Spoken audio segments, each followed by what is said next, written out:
I'm getting ready to paint something. I'm getting ready to paint something.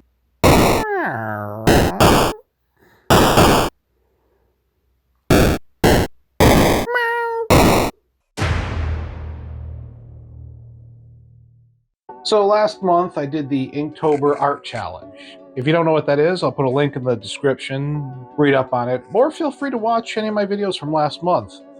Long story short though, now I have a bunch of inked illustrations, some of which I would love to color. I already started bringing them into Photoshop, but I remembered half the reason I did Inktober was to get back into analog art.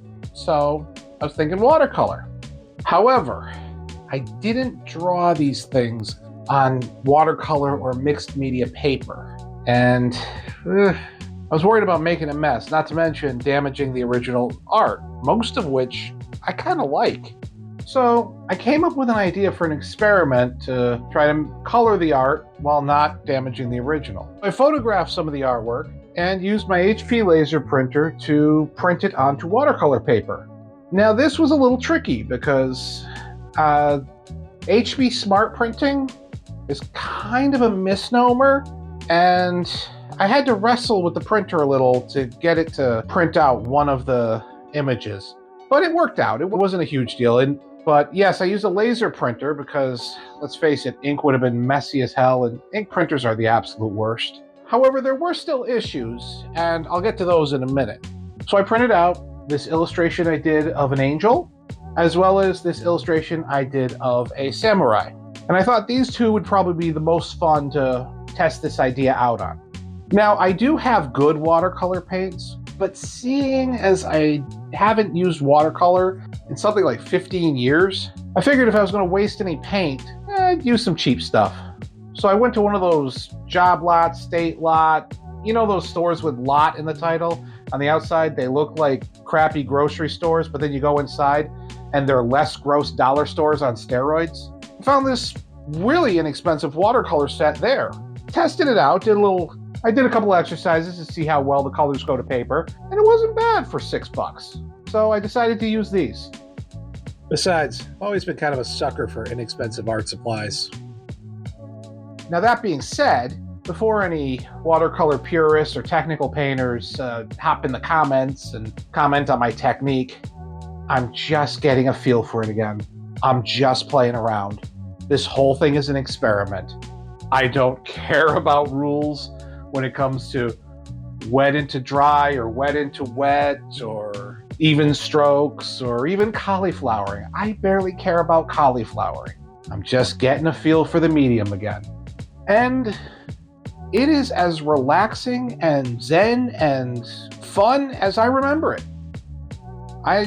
It's one of those things, you wonder why you ever stopped. In some regards, it was kind of like riding a bicycle. In some regards. Now, obviously, like I just implied a moment ago, my technique ain't what it used to be. Still mostly like riding a bicycle. And kind of fun.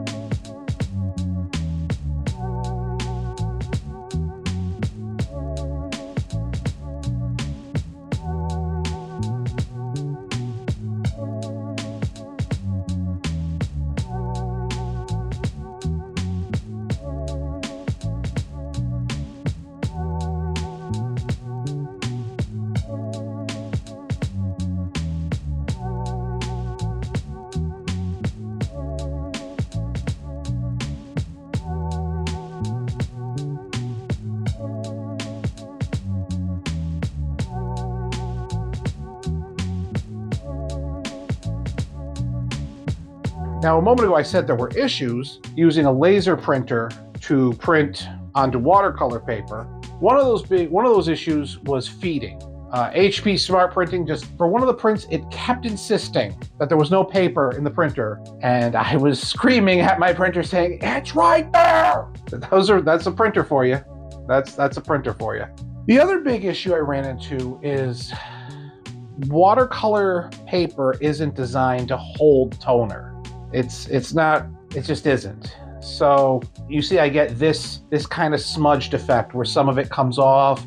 I had to be careful of it smearing, like, you know, kind of like when you draw with pencil. So I had to be very aware of that while I was painting, is this kind of smudged smear effect where the toner comes off in large black areas, or even some thin black areas.